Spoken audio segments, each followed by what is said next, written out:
CEAP, Centro Espírita Altivo Panfiro. Uma casa de amor.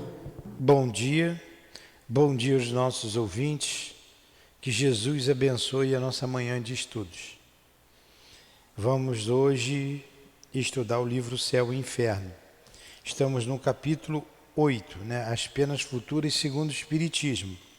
O item 20, não é isso? Item 25. Item 25. Muito bem. Vamos ler o Evangelho. Salvação dos ricos. Ninguém pode servir a dois senhores, porque ou odiará a um e amará o outro, ou se prenderá a um e desprezará o outro. Não podeis servir a Deus e a Mamon. Jesus, aqui estamos reunidos em Teu nome, em nome de Deus, e nós encarnados e desencarnados, para estudarmos a doutrina espírita. Pedimos o Teu auxílio, o auxílio dos nossos guias, dos diretores da nossa casa, do responsável, nosso irmão altivo, o nosso patrono, o professor José Jorge. Rogamos a ajuda das nossas irmãs queridas, Cidinha, Neus, Elvira, Dona Ivone, da minha amada Lourdinha, para que juntos, Senhor, possamos compreender o estudo que será realizado nesta manhã. Então, em nome desses espíritos amigos, em nome do amor, do nosso amor, pedimos então a devida permissão, acima de tudo, a Deus nosso Pai e a Ti, para iniciarmos os nossos estudos. Que assim seja.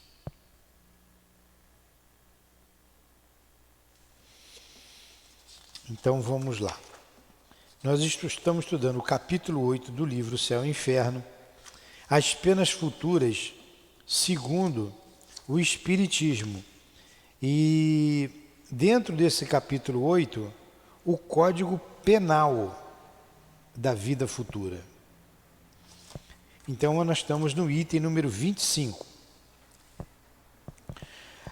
25º. Haveria injustiça se Deus houvesse criado seres privilegiados, uns mais favorecidos que outros, desfrutando, sem trabalho, da felicidade que outros só alcançam com esforço ou que jamais podem alcançar.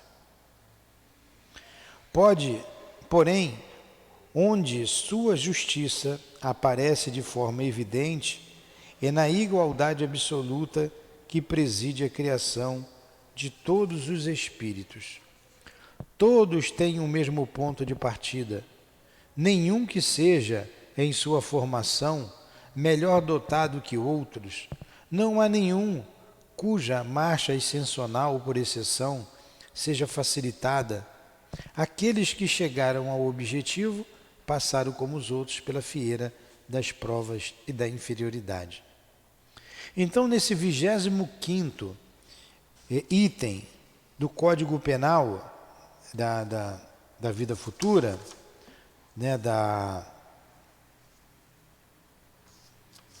desse subitem, deixa eu ver aqui, toda hora eu esqueço aqui, do Código Penal da vida futura, esse 25º item está dizendo, se tem uma justiça, é o princípio de todo mundo passou pelo mesmo princípio. Se tem, não. Essa é a justiça.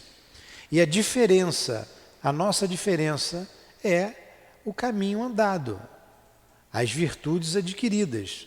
Então, mesmo quando encarnado, se alguém tem algo e a mais do que o outro, é porque ele conquistou, em termos de virtudes, de valores morais. Todos têm o mesmo princípio, Deus nos criou livres para que a gente possa chegar até Ele. Nos itens anteriores, nós refutamos, Kardec refutou a ideia da pena eterna, do inferno, ou a ideia do céu, que é o paraíso, dito pelas igrejas, e trouxe que cada um vai receber de acordo com seus méritos. Ou cada um vai ser punido de acordo com o mal que fez, mas que a punição não é para sempre, ela leva o tempo necessário ao arrependimento e depois a gente tem que reparar o mal que fez. E a reparação se dá no corpo físico. Os desencarnados que se arrependeram lá no mundo espiritual, né? Desencarnado, arrependidos de seus crimes, dos seus erros, podem espiar, muitos espiam porque sofrem, mas terão que voltar à Terra e reencarnar para aqui poder reparar o mal feito. É assim que acontece. É assim a lei. Dura lex, sed lex. O Luiz não está aqui para... A lei é dura, mas é a lei. A lei, sobretudo, ela é de amor. Ela é de justiça, mas é de amor, sobretudo de amor. Isto admitido, o que há de mais justo que a liberdade de ação deixada a cada um? Olha aí, a liberdade que cada um tem de agir. A estrada da felicidade está aberta para todos. O objetivo é o mesmo para todos. As condições para atingi-lo são as mesmas para todos. A lei gravada em todas as consciências é ensinada a todos. Deus fez da felicidade o prêmio do trabalho e não do favor, a fim de que cada um tivesse o seu mérito. Cada um é livre para trabalhar ou nada fazer pelo seu adiantamento. Aquele que trabalha muito e rápido é recompensado mais cedo. Aquele que se desvia do caminho ou perde seu tempo, atrasa a sua chegada. Isso só pode lançar a responsabilidade disso a si mesmo. O bem e o mal são voluntários e facultativos.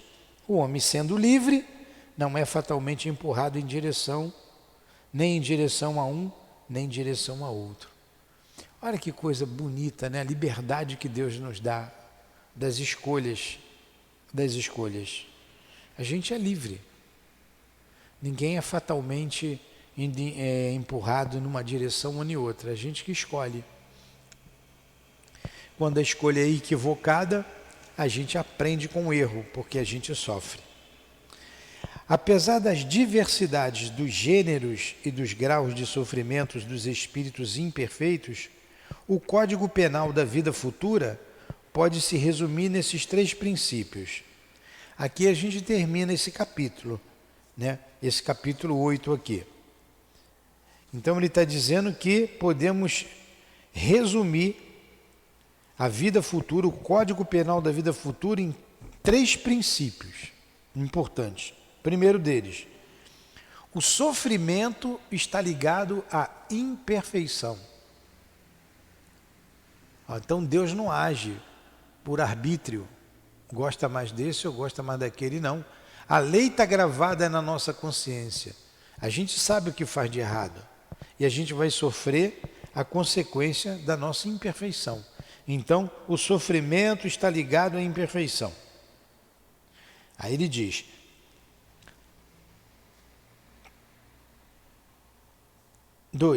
toda imperfeição e toda falta que é procedente dessa imperfeição traz consigo seu próprio castigo, por suas consequências naturais e inevitáveis, como a doença é a consequência dos excessos, o tédio é a consequência da ociosidade, sem que haja necessidade de uma compensação especial para cada falta e cada indivíduo.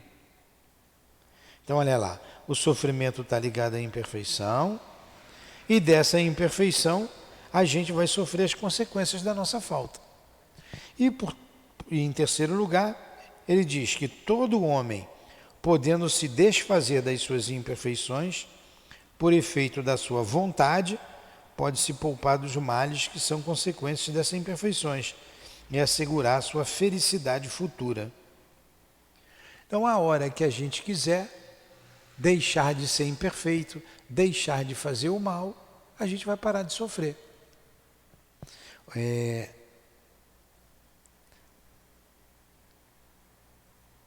A perfeição está quando a gente faz tudo conforme a lei de Deus. E a imperfeição, quando tudo é contrário à lei de Deus. Esta é a lei da justiça divina, e cada um segundo suas obras, no céu e na terra. Interessante, né? Nossos erros. Fala aí no microfone. Não, a gente não sofre pelos erros dos outros, a gente até fica triste, mas eu não tenho consequência. Um filho, por exemplo, errou, o filho errou. A gente sofre porque a gente gosta do filho. Mas eu não vou ter uma vida futura de sofrimento porque meu filho sofreu. Claro, como eu amo o meu filho, eu não vou ficar feliz com aquela situação, vou querer ajudá-lo. Eu vou sofrer pela dor dele, mas eu não estou sofrendo porque ele... quer dizer, eu não estou sabendo me expressar, deixa eu me expressar melhor. Você vai ter a consciência tranquila quando você fez de tudo, estou pegando o exemplo do filho, para o filho ser um homem de bem. Você vai ter a consciência tranquila, isso é felicidade, isso é paz, embora você ame o seu filho. Então você não vai ser infeliz, você vai ter pesar por ele. Agora, quando você não cumpriu com o seu dever na educação do filho e ele sofre por isso, aí você vai sentir também a dor dele, né? Você vê lá aquela parte lá do que a gente está estudando, da obra de André Luiz, Os Missionários da Luz. A mãe, ela vai pedir intercessão para o filho, que está em região de sofrimento no mundo espiritual. E ela se sente culpada pelo mau caminho que o filho tomou. Porque ela obrigou o filho a ser um sacerdote, ele não tinha aptidão, ele foi, e ele faliu na missão, e ela se sentia culpada. Então ela não se sentia feliz por isso, aí é diferente. Ficou tudo bem aí esse código da vida penal? Isso é muito importante. Vamos entrar agora no capítulo 9, em que ele vai falar sobre os anjos. Os anjos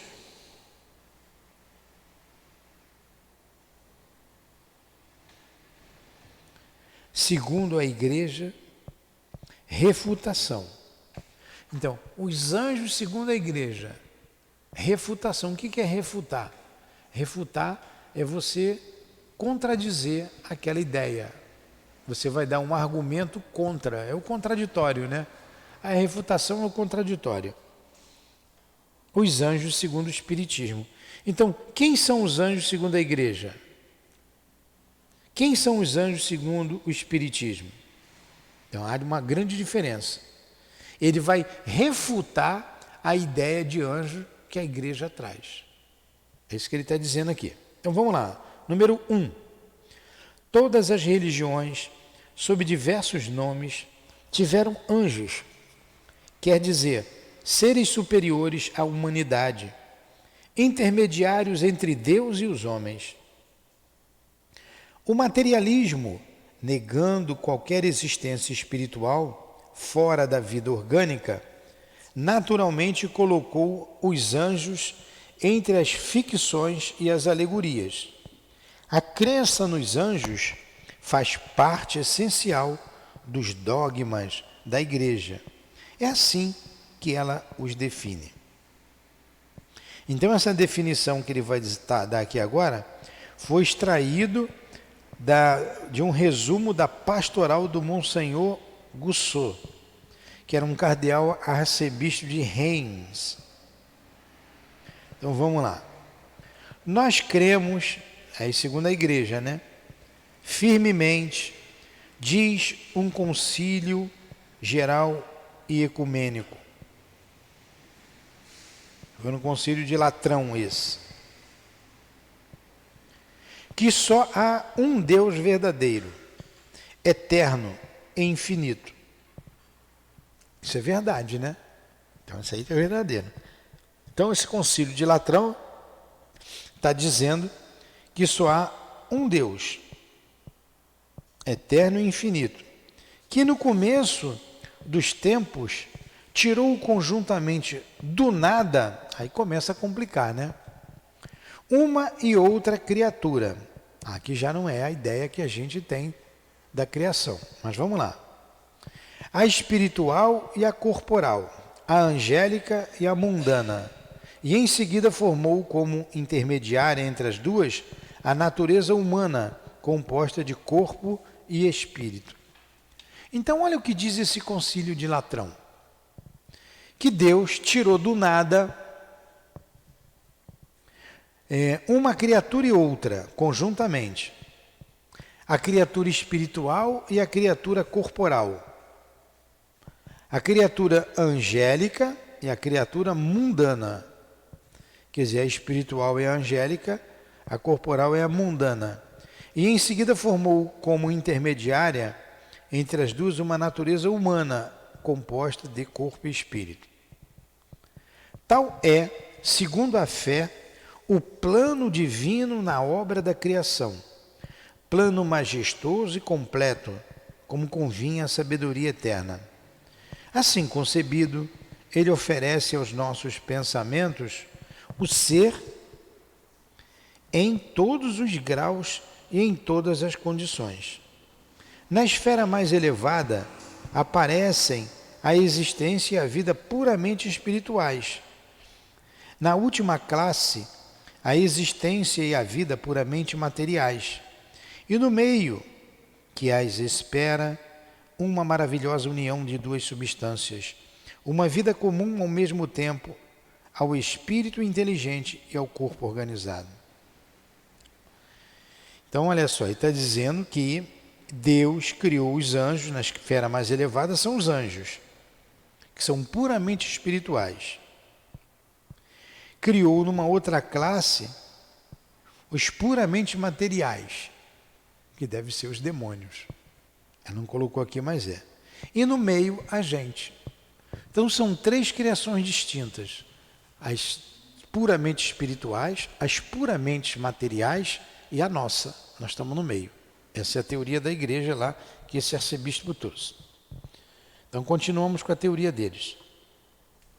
Nossa alma é de uma grandeza simples e indivisível, porém é limitada em suas faculdades. A ideia que temos da perfeição nos faz compreender que pode haver outros seres simples iguais a ela e superiores por suas qualidades e seus privilégios. Olha só, qualidades e privilégios. Como se Deus criasse seres privilegiados. A alma é grande e nobre, mas está associada à matéria, servida por órgãos frágeis, limitada na sua ação e no seu poder. Por que não haveria outras naturezas mais nobres ainda, libertas dessa escravidão e desses entraves, dotados de uma força maior e de uma atividade incomparável? Antes que Deus houvesse colocado o homem na terra para conhecê-lo, amá-lo e servi-lo, não deveria já ter chamado outras criaturas para compor sua corte celeste e para adorá-lo na morada da sua glória? Deus, enfim, recebe das mãos do homem o tributo de honra e a homenagem deste universo. É de admirar que ele receba das mãos do anjo o incenso e a prece do homem? Portanto, se os anjos não existissem, a grande obra do Criador não teria o remate e a perfeição da qual ela era suscetível. Este mundo que atesta sua onipotência não seria mais obra-prima da sua sabedoria. Nossa própria razão, ainda que fraca e débil, poderia facilmente conhecê-lo, mais completo e mais aperfeiçoado. A cada página dos livros sagrados do Antigo Testamento faz-se menção dessas sublimes inteligências nas invocações piedosas e nos episódios históricos. Sua intervenção aparece manifestadamente na vida dos patriarcas e dos profetas. Deus serve-se de seu ministro, ora para declarar suas vontades, ora para anunciar os acontecimentos futuros. Deus quase sempre faz dos anjos os intermediários de sua justiça ou de sua misericórdia. Sua presença está unida às diversas circunstâncias do nascimento, da vida e da paixão do Salvador. Sua lembrança é inseparável da dos grandes homens e dos fatos mais importantes da antiguidade religiosa. Enquanto a si mesmo no meio do politeísmo e nas fábulas da mitologia, porque a crença de que falamos é tão antiga e tão universal quanto o mundo. O culto que os pagãos rendiam aos bons e aos maus gênios era apenas uma falsa aplicação da verdade, um resto degenerado do dogma primitivo. As palavras do Santo Concílio de Latrão continham uma distinção fundamental entre os anjos e os homens. Vamos entendendo isso aqui. Eu li bem rápido, né? Não deu para vocês entenderem, eu vou passar devagar. Então, primeiro, ele começou a trazer a ideia do Concílio de Latrão, dizendo que a criação foi feita por seres espirituais, que são esses anjos, por seres materiais, que são os demônios, e os seres intermediários, que são os homens. Pronto. Depois, ele justifica isso. Como é que teria, quem que ia esperar os bons? Quem que ia preparar o lugar no céu se não fossem os anjos? Por isso tem que ter o anjo. Foi o que ele disse. Aí, nesse último parágrafo que eu li muito rápido, ele começa assim, vou ler bem devagarinho. A cada página dos livros sagrados do Antigo e do Novo Testamento, quer dizer, a Bíblia, faz-se menção dessas sublimes inteligências nas invocações piedosas e nos episódios históricos. Então, no Antigo Testamento e no Novo Testamento, se faz menção desses seres, dessas sublimes inteligências, e se faz invocação. Invocar é você chamar através de prece alguém. Então, isso está cheio desses exemplos no Antigo e no Novo Testamento. E a intervenção parece manifestamente na vida dos patriarcas e dos profetas. Lá está escrito, os profetas conseguiam tudo o que eles pediam, né? Deus serve-se do ministério, ora para declarar suas vontades, ora para anunciar os acontecimentos futuros. Assim como ele se serviu de Moisés para trazer as tábuas da lei. Deus quase sempre faz dos anjos os intermediários da sua justiça ou da sua misericórdia, como está lá escrito. Os anjos são os intermediários entre Deus e os homens. Está ficando mais fácil assim o entendimento? Muito bem. Sua presença está unida a diversas circunstâncias do nascimento da vida.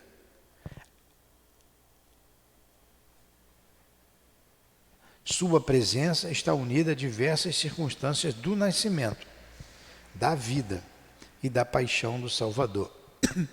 Então, os anjos estão ali em diversas fases, desde o nascimento de Jesus. Lembra que ele foi para uma manjedoura? Aí, um anjo mostrou aos reis magos onde estava o menino Jesus, aquele que seria o Salvador do mundo. Eles seguiram uma estrela. É anunciado antes a Maria que ela daria à luz, né? Falar de José, um menino que era concebido pelo Espírito Santo. Então, desde o nascimento de Jesus, no decorrer da vida de Jesus, até o final, os anjos sempre se manifestaram. A gente vê o anjo Gabriel se manifestando a Isabel, ao seu marido de Isabel, que Isabel daria luz a um menino que é o nascimento de João Batista, não é? E como é que é o nome dele? O nome do pai de João Batista? Ananias, né? Ananias, ele era a semana dele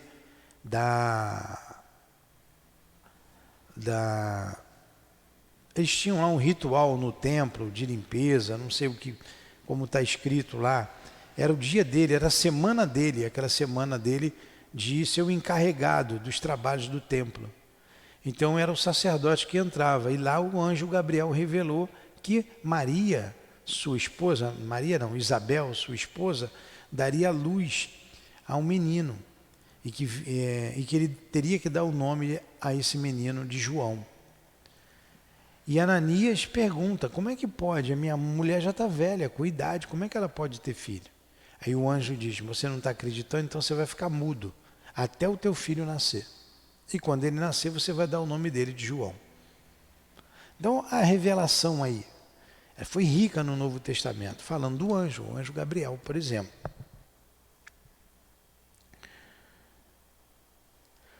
Sua lembrança é inseparável dos grandes homens e dos fatos mais importantes da antiguidade religiosa. Encontra-se mesmo no meio do politeísmo e nas fábulas da mitologia. Sempre se falou da ação dos anjos, desses seres especiais junto aos homens. Sempre se falou. Porque a crença de que falamos é tão antiga e tão universal quanto o mundo. O culto que os pagãos rendiam aos bons e aos maus gênios era apenas uma falsa aplicação da verdade, um resto degenerado do dogma primitivo. Entenderam até aí agora?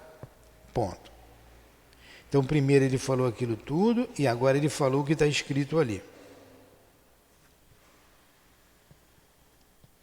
As palavras do Santo Concílio de Latrão continham uma distinção fundamental entre os anjos e os homens. Elas nos ensinam que os primeiros são os espíritos puros. Então Deus criou os espíritos puros, já criou eles puros. Os anjos são espíritos puros. Isso é o que diz a igreja. Tá? Até hoje é essa a ideia. Isso começou lá no Concílio de Latrão.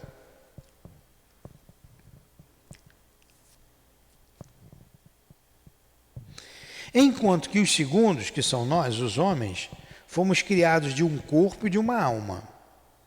Isto é, que a natureza angélica sustém por si mesma, não somente sem mistura, mas ainda sem associação real possível com a matéria, por mais leve e sutil que a imaginemos, enquanto que nossa alma, igualmente espiritual, está associada ao corpo, de maneira a não formar com ele senão uma só e mesma pessoa, o que este é essencialmente seu destino. Então essa é a ideia da igreja. Enquanto durar essa união tão íntima da alma e do corpo, estas duas substâncias têm uma vida comum e exercem influência recíproca uma sobre a outra. A alma não pode se livrar inteiramente da condição imperfeita que esse fato lhe acarreta. Suas ideias lhe chegam pelos sentidos, pela comparação dos objetos exteriores e sempre sob imagens mais ou menos aparentes. Daí porque ela não pode contemplar a si mesma e não pode representar Deus e os anjos sem lhes admitir alguma forma visível e palpável.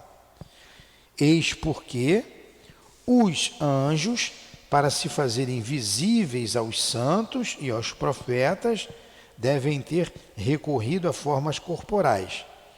Mas essas formas não eram mais que corpos imateriais, que eles faziam mover sem se identificarem com eles, ou atributos simbólicos em relação com a missão da qual estavam encarregados.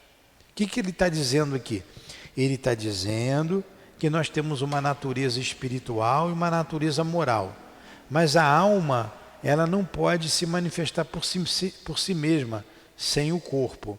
E quando os anjos, que foram seres especiais criados por Deus, se manifestam aos homens puros, aos homens santos, que ele está dizendo, eles tomam um corpo, mas não é um corpo material. Isso tudo é teoria da igreja. Agora, essa teoria tem alguns lapsos de verdade, mas ela é muito confusa. E ela não é verdadeira por si só. Aí Kardec vai refutar essas ideias, ele vai contra essas ideias. Senão Deus teria criado seres privilegiados e criou a gente para sofrer. E mais, dependendo do que a gente fizer, a gente ainda vai para o inferno. Então isso não é justo. Ele vai dizer na refutação, só estou adiantando, que esses anjos realmente eles existem. Por isso que aqui tem parte da verdade, mas nem tudo é verdadeiro. Mas eles são seres superiores que conquistaram essa posição de anjo. Eles conquistaram. É conquista deles. E não privilégios, seres privilegiados. Por que Deus quis fazer dela um anjo e fazer você um ser humano comum? Então Deus tem preferência. Por que faria ela perfeita e você cheio de vício e de paixões que você tem que lutar contra isso? Está entendendo? É isso que ele está dizendo. Vamos lá, vamos continuar com a teoria da igreja mais um pedacinho.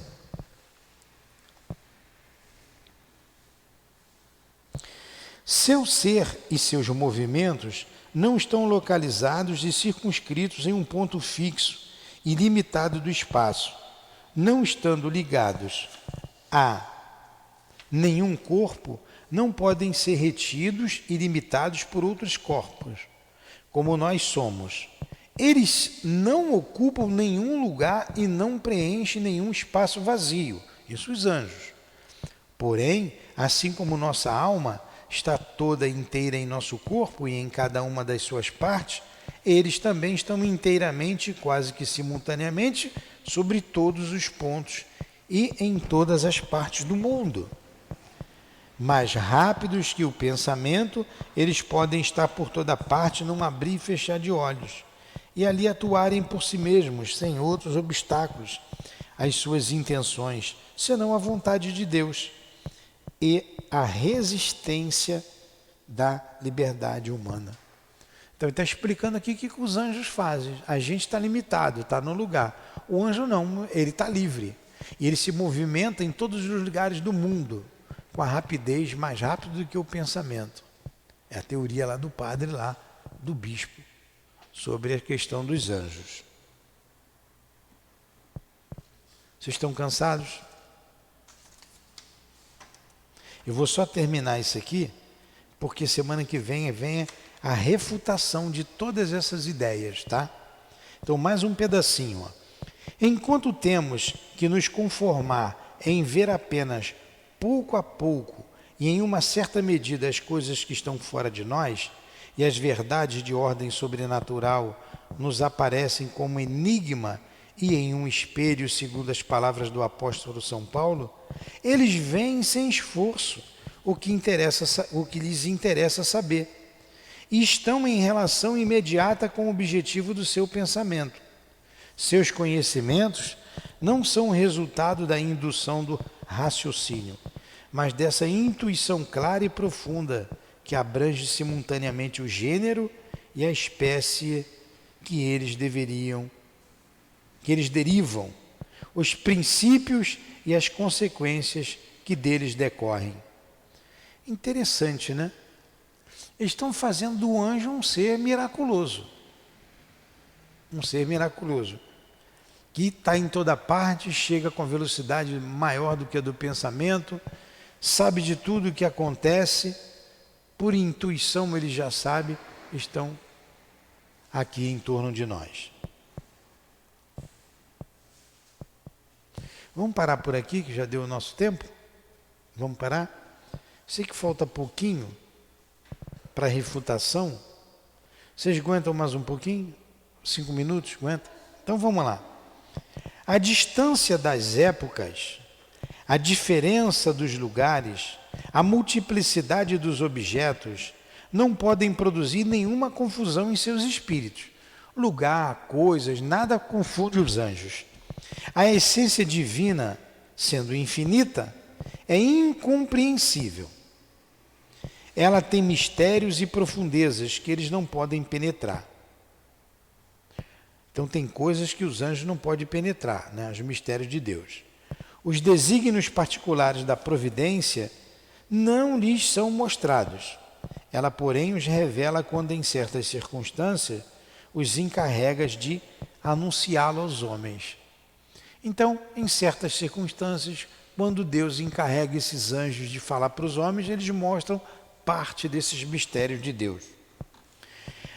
Cara, que cabeça para inventar tudo isso, né? Isso aqui foi todo o homem que criou. As comunicações de Deus aos anjos e dos anjos entre si não se fazem como nós, por meio de sons articulados e de outros sinais sensíveis. As puras inteligências não têm necessidade nem de olhos para ver, nem de ouvidos para ouvir.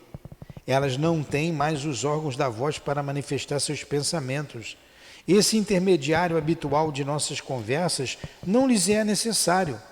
Elas, porém, comunicam seus sentimentos de uma maneira que lhes é própria e que é toda espiritual. Para serem compreendidas é suficiente que o desejem.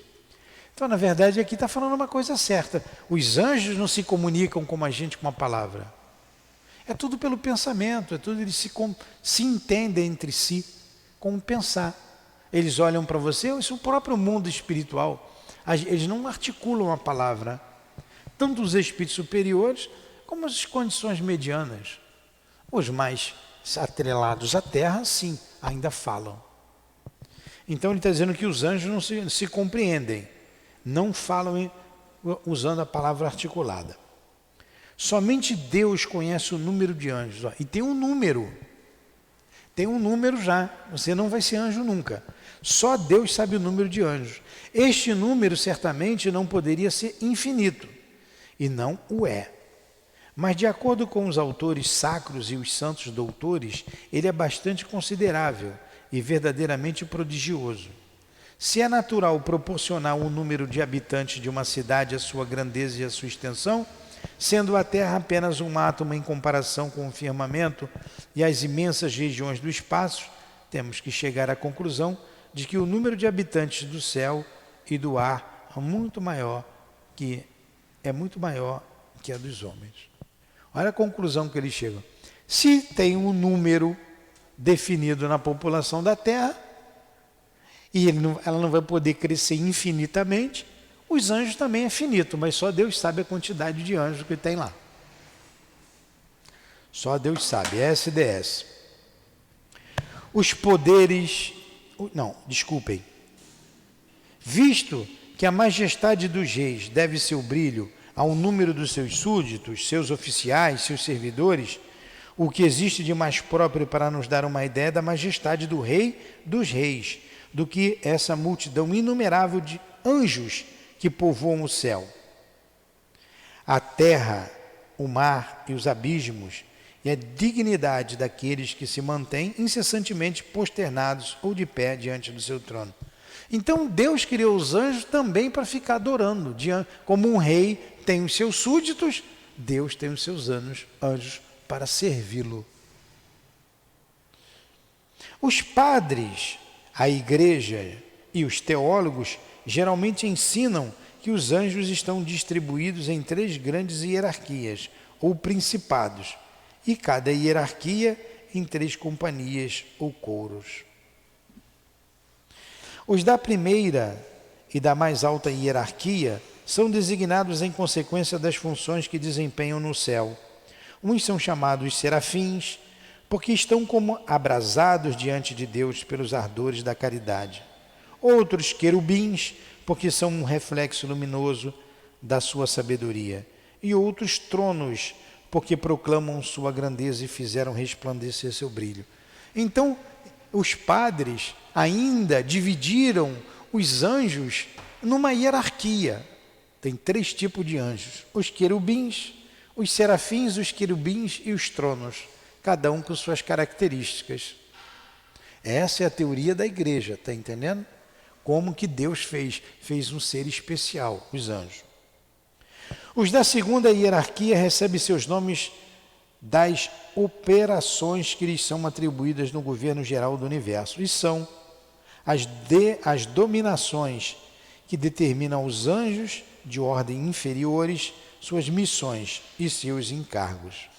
As virtudes que realizam os prodígios reclamados pelo grande interesse da igreja e do gênero humano e as potências que protegem pela sua força e sua vigilância as leis que regem o mundo físico e moral. Os da terceira hierarquia têm em partilha a direção das sociedades e das pessoas, e são os principados, prepostos aos reinos, às providências e às dioceses. Os arcanjos que transmitem as mensagens de alta importância, os anjos guardiães, aqueles que acompanham cada um de nós para velarem para a nossa segurança e a nossa santidade. Agora, essa é a ideia que a igreja trouxe da criação dos anjos.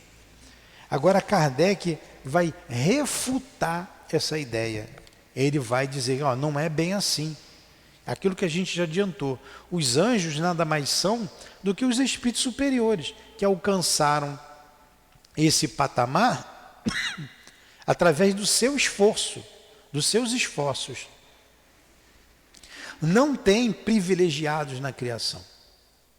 Ele vai refutar essa ideia. Depois ele vai dizer o que é o anjo para o espiritismo, né? Que são esses espíritos superiores. E depois, no outro capítulo, nós vamos entrar no demônio. Aí ele vai dizer também o que a igreja diz através que são os demônios. Na verdade, os anjos brigaram com Deus e queriam ter. Teve uma briga.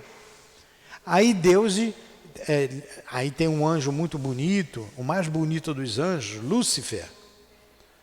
E ele, com mais 2/3 dos anjos, se revoltam contra Deus e criam um inferno. É uma história mirabolante, né? Nós vamos ver essa história bem devagarinho, lá na frente. Mas semana que vem a gente vai ver a refutação dessas ideias da criação dos anjos pela igreja.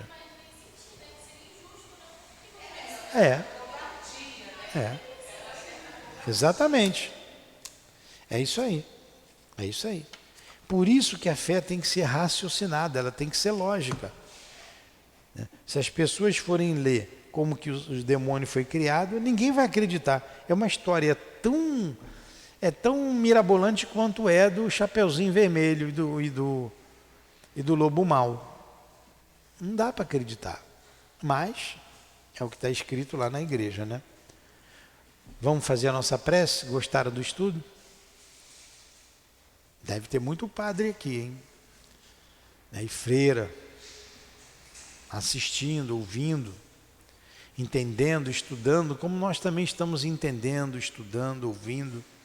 E graças a Deus, de uma maneira lógica, racional, como nos trouxe Allan Kardec, através da coletânea de comunicações dos espíritos enviados pelo Senhor, pelo Espírito Verdade, que nos ensinou muita coisa, que na época de Jesus não pôde ser dito.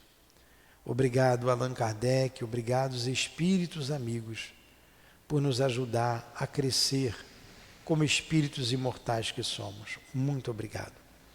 Que Deus abençoe a nossa casa, o nosso esforço. Que Deus nos ajude a compreender essas lições e termos uma vida mais equilibrada, serena, caminhando conforme as leis de Deus. Deus abençoe a todos os presentes. Deus abençoe a todos nós. Em nome de Deus, em nome de Jesus, em nome do altivo, da direção espiritual da nossa casa, em nome do amor, do nosso amor, Lourdinha, em nome de Leon Denis, de Allan Kardec, nós damos por encerrado os estudos da manhã de hoje. Acima de tudo, sempre em nome de Deus e de Jesus. Que assim seja.